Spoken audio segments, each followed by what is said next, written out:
The reality is, and I went on Wikipedia and looked these things up, the reality is for here in China, it started to accelerate in terms of the mobile phone only around 2005. Before that, and maybe some of you have had mobile phones before that, but for the larger China, the acceleration of the adoption of mobile phones was only 2005. How many of you remember when you wanted information to a library or to pick up a magazine or a newspaper? How many of you remember that? Again, the front row is just laughing, just taking you down memory lane. The reality is that we had a time before the internet, and for China, Wikipedia says that the acceleration of internet adoption in China was only 2007 and afterwards. How many of you remember a time where you actually had to pay in cash?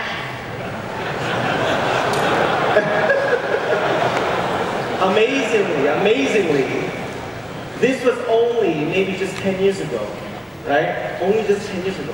I just say these things very quickly to help us to remember. Transformation is not a new thing. Everyone in this room is the generation of transformation. You have lived through transformation again and again and again. It is not new for you. It is something that you have grown up with. It is something that you absolutely have lived through, and you're living through it again. And so I just want to first start off by that, right? We have been living through transformation. Nothing new. We know it time and again. And so when we look through the future, what transformation is, let's remember, you know what, we've gone through this before. We've seen this before. We've done this before. Especially in this nation. This nation where, you want to talk about the straight line up. Yeah, the straight line up was constant, multiple transformations. This generation is amazing.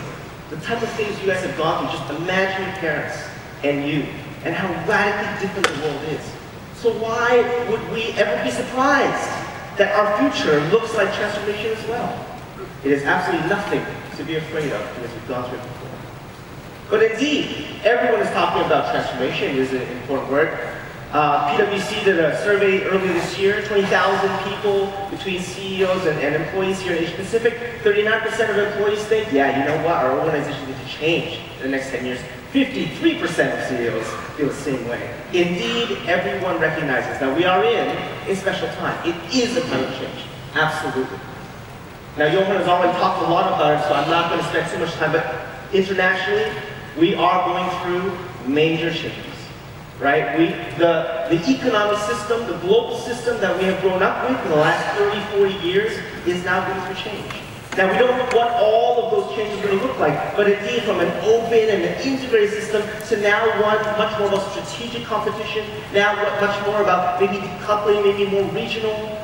There are changes internationally and globally, and we need to recognize that. We're living through that, we're feeling the effects of that, especially us here in China. But that isn't just global and geopolitics. When we go into the domestic, we've seen some major changes. That straight line that we have been feeling all our lives actually hasn't been around for a while now. About the last 10, 15 years it's been changing. But definitely the rhetoric has been changing. No longer is it just about, rising tide lifts all boats. No longer is it just about how we're going to earn more and spend more. Right? Today, the rhetoric and the nation is really about things like common prosperity. How do we help and change and focus on others? And we've even seen things like specific industries completely get shaken up, dismantled, for the sake of a more prosperous, a more equitable, larger nation. So the way that we've been playing and the way that we've known to play in this nation is changing, has already changed, and we're feeling and living in that constant new reality. Not just on a national level, of course, when we get to the individual, it feels very different as well. Everyone here, especially if you're online, the moment you swipe, you see words like nature, you see words like campaign, you see all these consumer sentiments, and indeed we see them every single day. Right? The image on the right, on the left-hand side is a university student who is seen working on their laptop while they're riding a bike. I mean, the amount of involution that we have. Of course, on the right-hand side is just an image of people who are just feeling like, how can I just lie flat? Or today, the new meme is about how am I a full-time son or daughter, right, at home. The reality is us as individuals here in this nation are undergoing some fundamental changes as well. And we need to recognize it. This is not a short-term thing. This is not a pandemic thing. This is a systemic thing for this nation and for this society and for these generations the generations that you are approaching and engaging every day, we need to recognize them. But it does mean that what they're looking for, the individuals, we as individuals, are changing. It is much more about today, how do I find a humane life? How do I still secure myself in something that's more sustainable?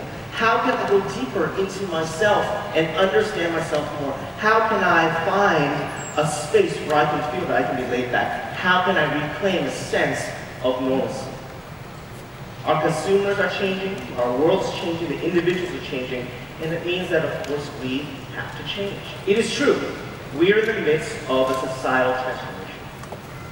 But what's important is that business transformation thrives on societal transformation. It's not the other way around. It's not just because society is changing, therefore we are at risk. No. The best businesses are those that recognize societal change and capitalize on it. Take that and go further. Take that as an opportunity and they transform themselves. A great article from Harvard Business Review came out, and they were looking at the top business transformations of the last 10 years. And here on the right-hand side, I just show the top 1 to 6, which are all the normal brands, normal companies that you grow to expect as transformation. Most of them digital, most of them technology-based companies. And what they're doing, of course, is they're finding a whole new business, a whole new world, a whole new vision, and then they recreate themselves and find new growth that comes that. Okay, that's fine. But actually, I want your attention to go on to the next part of that list. Below the top 6, you find some very interesting companies. And I want to spend a little bit more time just highlighting a couple of them for you. Because they're a little bit more like you. Because these couple companies are from Europe. They're from older industries that saw they had to change. And they decided, we're going to do it. We're going to radically change what we do. And not just that, but they found a whole new world. They found a whole new vision going towards, for example, green energy, going, for example, towards wind. And today they are now the top companies in their industry because they saw the future and they saw where they needed to go. The thing I want to show you is, of course, the CAGR in which these companies have found. 30%, 24% over the last 10, 15 years. Amazing. These are the biggest companies in their nations, and they can still navigate radically new transformations. These are companies that are steeped in heritage, steeped in an old industry, and they can find ways of changing. And not just change to survive, but change to thrive and to be new leaders of a new economy. So I wanted to just highlight this for you to show, okay, yeah, we just think transformation is for all the new guys, all the young guys. No. Transformation is for those who have the vision for it, who have the commitment for it, who want it. And that's absolutely what we are doing and talking about here in the book today. So I want to quickly, in the light and the feeling of accelerating transformation, you guys are already on your way. I'm just always constantly so amazed at what you do. But it's about, we're not done yet. How do we accelerate that transformation? Or perhaps, how do we complete that transformation? You have great products, and people need to know about it. And you're building more than just a product, right? You're building an entire world. And how do we allow more people to get excited about that? So I want to show you and talk to you about some of the other transformations that are down the road for you. The first one, of course, which Johan has already talked a lot about, and you'll hear more about today, is about brand and value transformation. There are shifts in how we understand branding today. There are shifts in how we understand what value is being offered today. So let's look at what we see emerging. Now let me just quickly again remind us that the consumer's changed. The consumer, especially here in China, is really trying to find and accept that normal is good. And this is very different, right? Again, for the last 40 years, it's always been more, better. This is the first generation saying, well, could being normal, not more, but could me being in this place be a good thing? We never had that narrative before. China's never thought about that before. But this generation is thinking about, well, maybe just being normal is good. Why do I always have to continue to strive and go for higher and go for different? But maybe, perhaps, who I am is good and good enough. And so we as a brand have to think about, well, if that's where the consumer's motivation, if that's where the consumer psychology is, where are we as a brand? What do we offer to them? And so I first want to propose to you a whole area around brands of normalcy.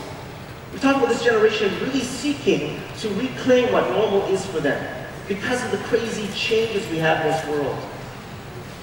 And so normalcy wins over brands of aspiration and brands of transaction. Brands of transaction are, for example, the classic brands. You have a problem, here's a solution. You have this pain point, I'll give you a solution, right? Those are classic, transactional brands. But most of us have been raised with thinking about brands as aspirational brands. Always go higher, always get more, always strive for this. What you are today is not good enough. Always, right?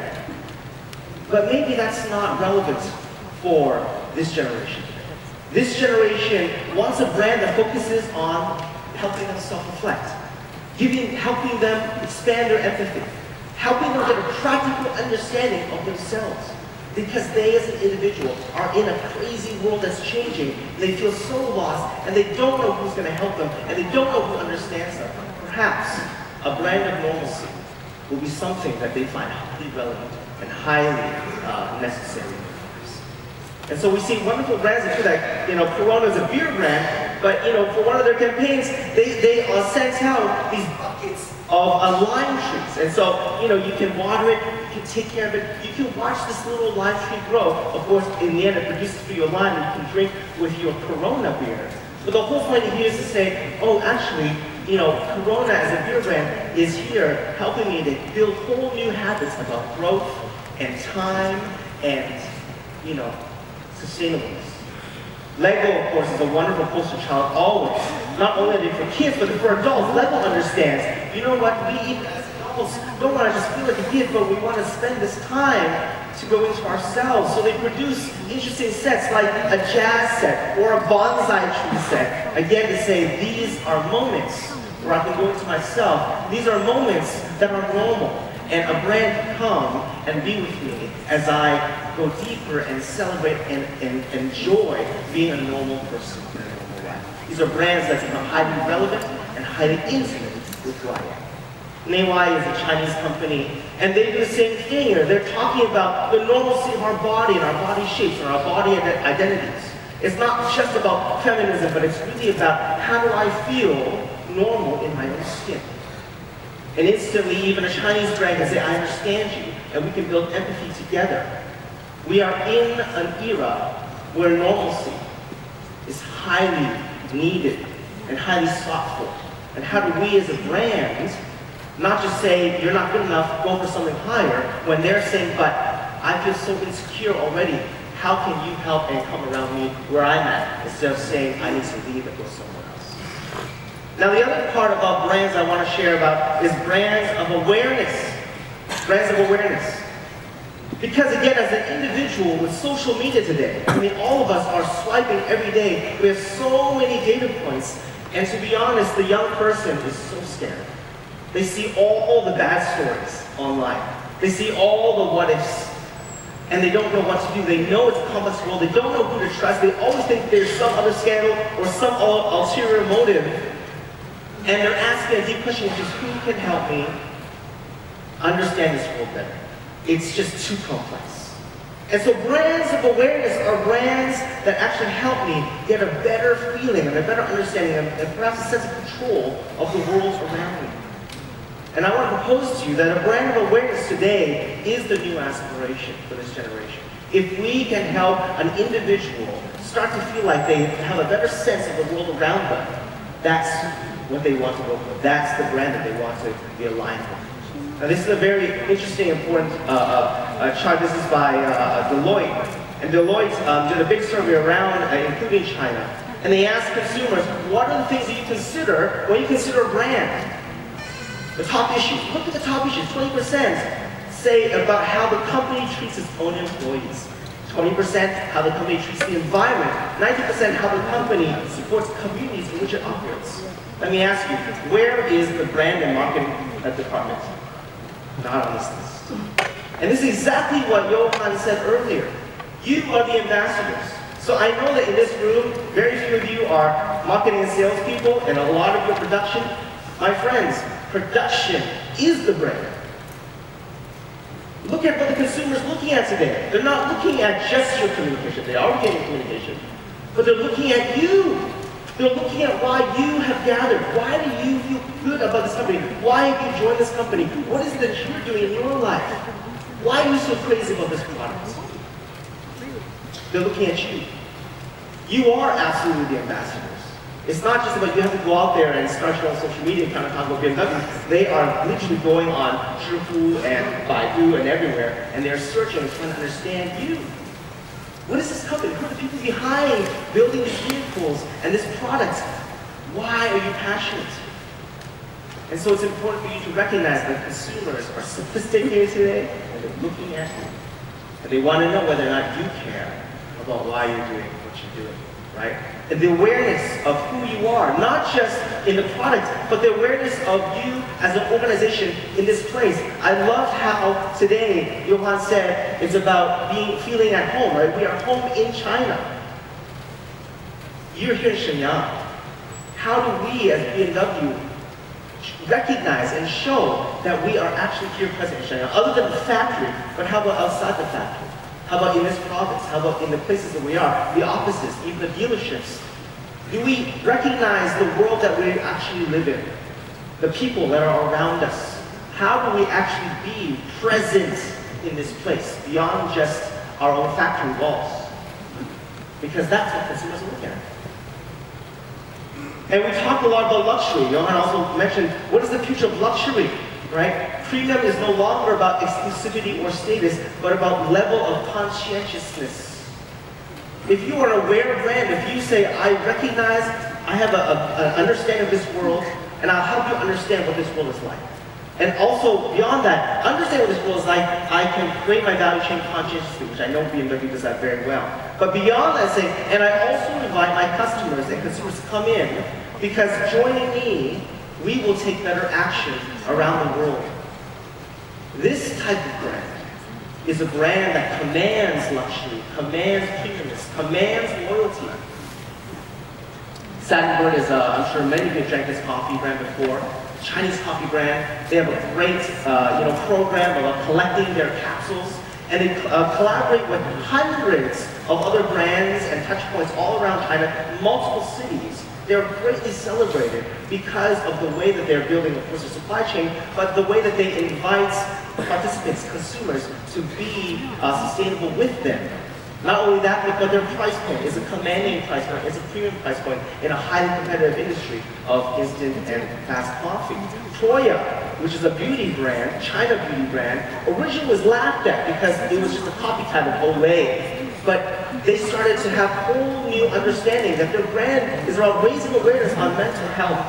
And all of a sudden, this beauty brand now is number 1, number 2, number 3 in many of the beauty categories in China, because they're not just about their product, they're about an awareness of the people that they care about. And of course, Nike, who is here and elsewhere, who loves the camaraderie, loves the fitness, loves being out.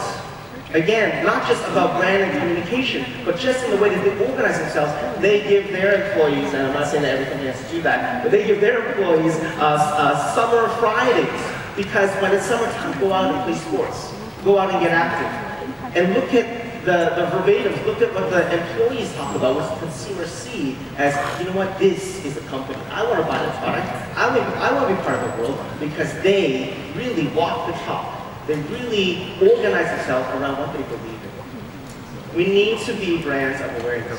Not just that, but customer transformation, right? The customer is changing, we talked about that. What are some things that we want to think about and understand with the changing customer? The first thing, as what Johan has also said, right? Yeah, the customer confidence has dropped. It's tanked, right? It is something that we haven't seen before. But that should not get us worried. It should not make us run around and be panicked. Because here's the reality. The reality is, it's not that they're not spending. It's just today, for the first time in China's history, but in the rest of the world we see the same things. Yes, it just means I need to think about what I spend on. But Chinese people are still spending. And the reality is that Chinese people still have a lot of money to spend. The question is, what am I spending on? And the reality is that, again, the customers change. This generation customer is a generation that's grown up with individualism. And so it's really about my choice about what I want to spend and what I don't want to spend. In our classic economics class, we think about elasticity, inelasticity, just as a function of price and supply. But in today's world, with an individual, if I want to spend and I don't want to spend, it's my choice. And it's my choice what I will always spend a lot of money on, and my choice what I think I can find, replacements for. But we need to recognize that our customer that we're serving today is this customer. Whether they're crazy sneakerheads, or whether they're really into an outdoor sporting environment, or whether they're about collecting toy arts, every person today is about something. And there are categories in which they will continue to spend premium, continue to spend a lot, and other categories when they sell, I can replace it with something that's not that important. We need to figure out which customers are which in this way. It's not just about how much disposable income you have, it's about where you're willing to spend in part of who you are. And so we need to rethink our customer identification. Who is elastic and who is elastic, and how are they in those things? I want to quickly mention that beyond just our brand lovers, those that are crazy about BMW, and those that are crazy about driving, we need to expand our understanding of that inelasticity is around a cultural milieu. Everyone is part of a culture. We need to think about, well, there are cultures that drive interest in things like mobility. Whether that's going outdoors, and today we see this generation all go outdoors. They all want to go camping. They all want to go fishing, because again, they're trying to seek a normal life. How do we think about mobility when it comes to normalness, and when it comes to the cultures that can improve that and expand that? How can we be in their world? But not just culturally. We understand now that individuals are steeped in social media, and the reality of social media has changed our world, specifically around channels of personality. What I mean here is that consumers who might oftentimes be elastic in some specific areas are now going to people that they trust, people that they're seeing online, right? People that they're always saying, oh, if this person is recommending this product or trying this product, that's something that I'm going to pay a lot of attention to. We are still in the early stages of what influence means. And I'm not just talking about classic influencers, right? Because influencers are changing today. Now we have a lot of other people. Like, honestly, there are people in this room, you might be influencers. You might have your own accounts. And there are other people that are actually following you and watching you and figuring out, okay, if they're interested in this, then maybe that's something that I should be interested in. And so we need to rethink about how we deal with where are they getting and being influenced for the things that are inelastic in our lives. And channels of personality is an important one. It's growing, it's evolving, it demands our attention, because that's where a lot of our sales is going to come from. And so we want to ask, we want to think about how much, because we have both inelastic consumers and we have elastic consumers. And so where are they? Who are they? How do we define them? And then how much are each of these consumers worth in terms of our attention, our investment, and our action?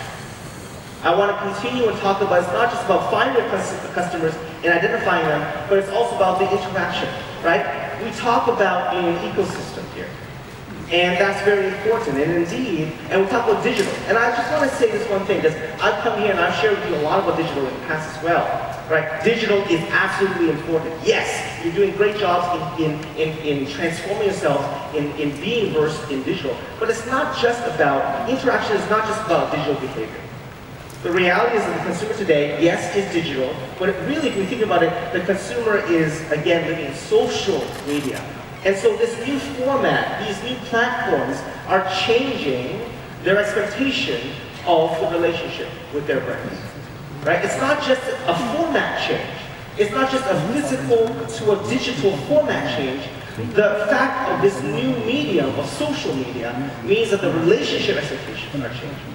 And so we need to expand our ideas of what kind of relationships we're building with our customer. And it's not just a purchase journey. And so if you're right now working hard on a digital journey that's more of a digital purchase journey, but perhaps we can expand and think about beyond just the purchase journey, what other journeys do our consumers want to have with us? I saw on one of the slides that Johan shared, you talk about BMW, my world, Mini, and my world. Yeah, that's really what it is. It's a world unto itself. And it's not just you, every brand is a world unto itself. I really see it as brands as societies. And consumers are choosing which society they want to join, which world do they want to subscribe into or be members of. And so we need to think of ourselves not just in a customer purchase journey, but truly opening up a world in which a customer wants to come in and exist.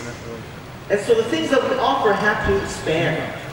The things that we need to transform into have to expand. And so here quickly, I share with you, if you think about brands and society, we want to often expand in 3 different areas. 1, in the way we consume, which is meaning more choice and more voice. 2, in the way we connect, meaning how do we share our growth. And 3, in the way that we create, how do we impact our growth. When it talks about consume, more choice and more voice. The consumer who wants to join your world is one that wants to feel like by joining your world, they have new options in choosing lifestyle, choosing voice. This is a great example. This is Starbucks, of course, during the Olympics. A barista is written on the cup here and says, "Glad that you're back." Question for you, who's your favorite royal? Kate Middleton, Prince Harry, the Queen, or Lady Gaga? It's funny, it's ridiculous, it doesn't have anything to do with coffee, and yet the customer interaction, by giving you some choice that is completely meaningless, is worth so much when it comes to engagement, when it comes to affinity with your customer.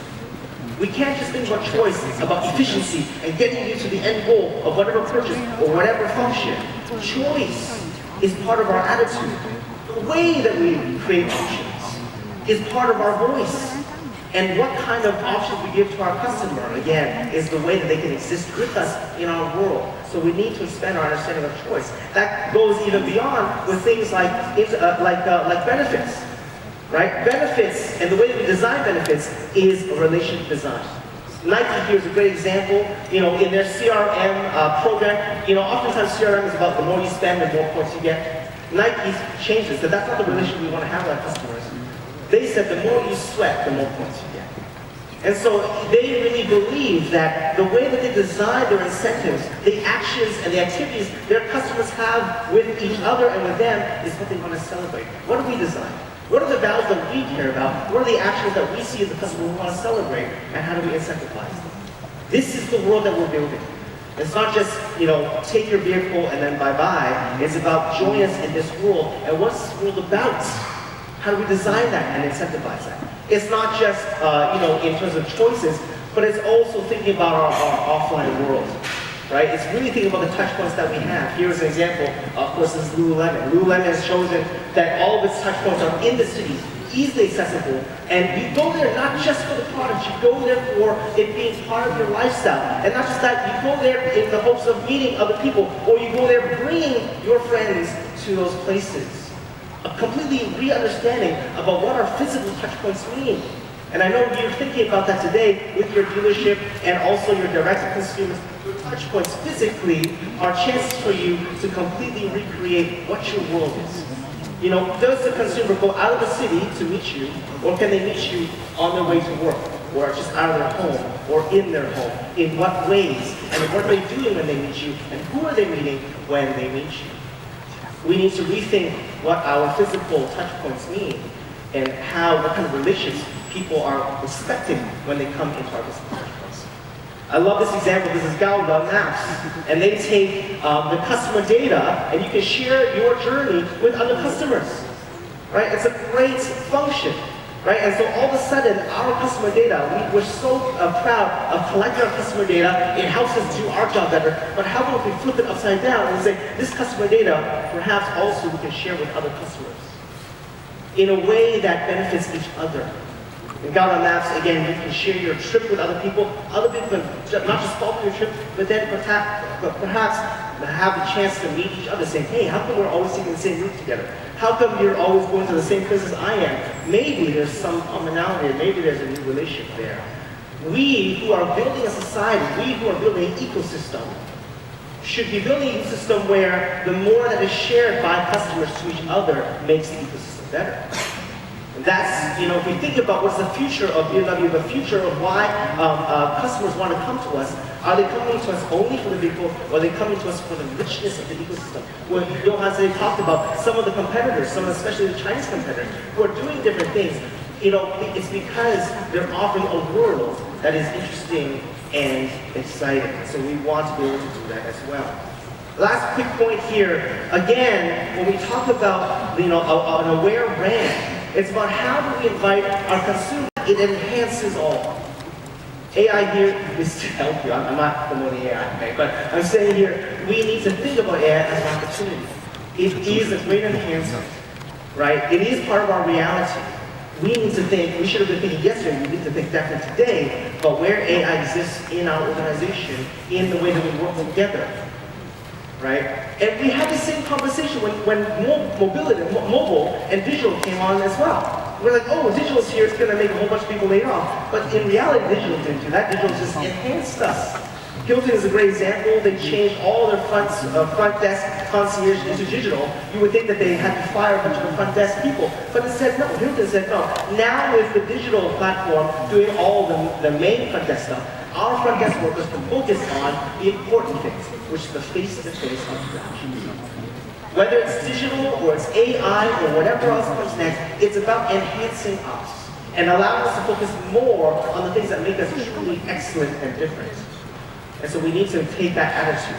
And so when we think about capability transformation, and especially here in China, you want to talk about it, we are in a special place because here, everyone is digital.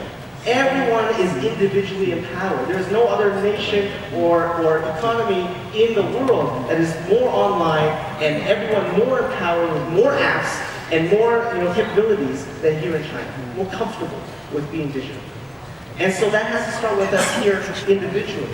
Right? And think about that as an organization. So, we saw and we can see professionally generated content. All of a sudden, there are salespeople who are, with the support of their brands or their companies, opening up their own personal social media accounts as a representative of the company, literally. And they're talking to people and they're selling, and it's a huge shift and transformation of the organization, but it also means big changes in the business outlook of the company.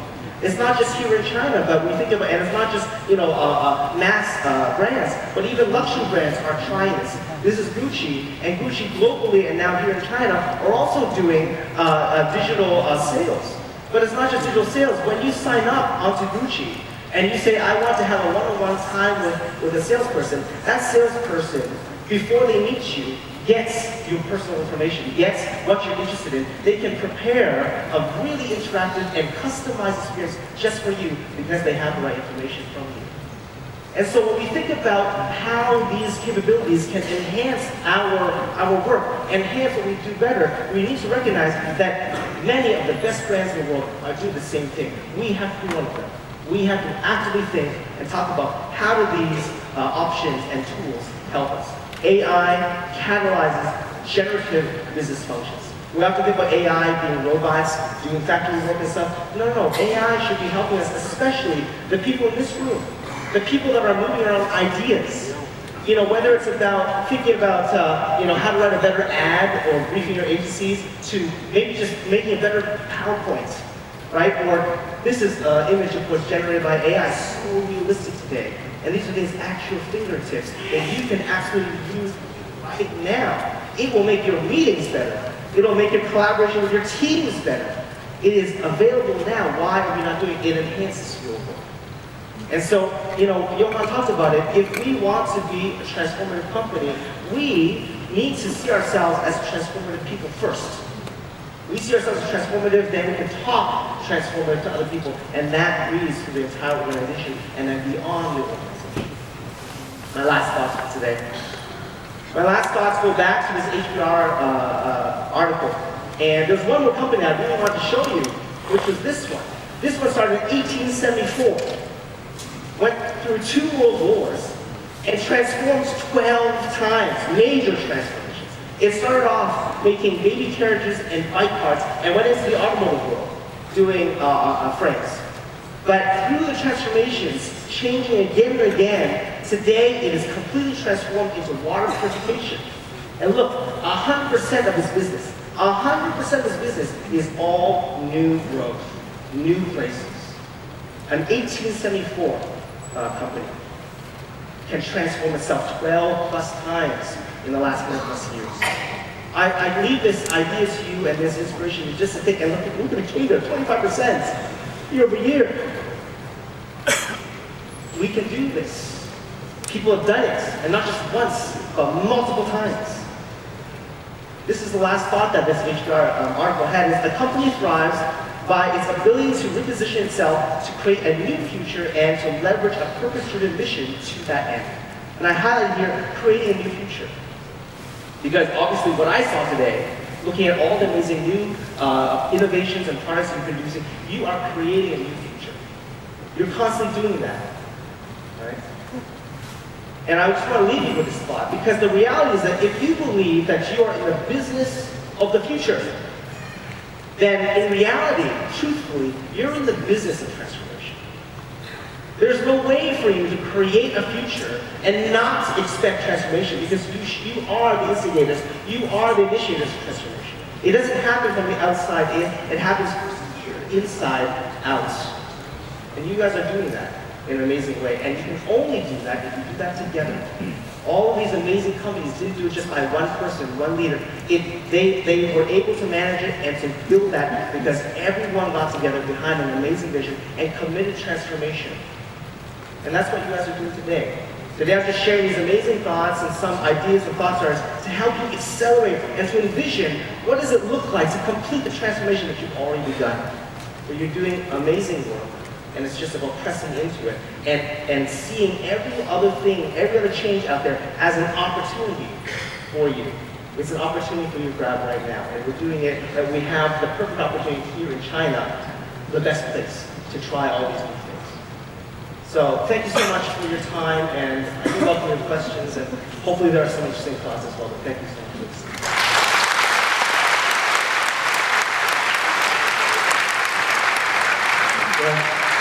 Kevin, thank you very much. This was truly powerful and high.